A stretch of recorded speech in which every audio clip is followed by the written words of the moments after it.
محکمہ عظیم تر بلدی حیدرآباد کے صفائی کارکنان نے اجرتوں میں اضافے کا مطالبہ کرتے ہوئے بلدی دفتر کے روبرو احتجاج درج کروایا۔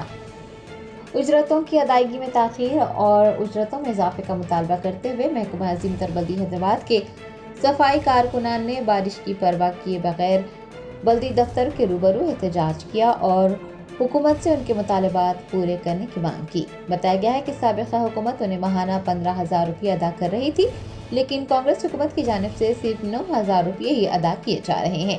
احتجاجیوں نے تنخواہیں وقت پر ادا کرنے اور ماہانہ 15,000 روپے دینے کا مطالبہ کیا ہے۔ Germanten super speciality hospital national award winner doctor Mir Jawad Zar Khan, German trained senior orthopaedic surgeon and director, ماہر ڈاکٹرز ڈاکٹر واصف اعظم اور doctor Bharavi Chanduri, senior cardiologist اور دیگر ڈاکٹرز نمایاں خدمات انجام دے رہے ہیں۔ Robotic surgery, advance cath lab, MRI، operation theatre, ICU، 2D ultrasound جیسی سہولیات سے آراستہ کارپوریٹ لیول ہاسپٹل، واجبی فیس میں ہر مرض سے شفا یابی کے لیے جرمنٹن سپر اسپیشلٹی ہاسپٹل، عطاپور۔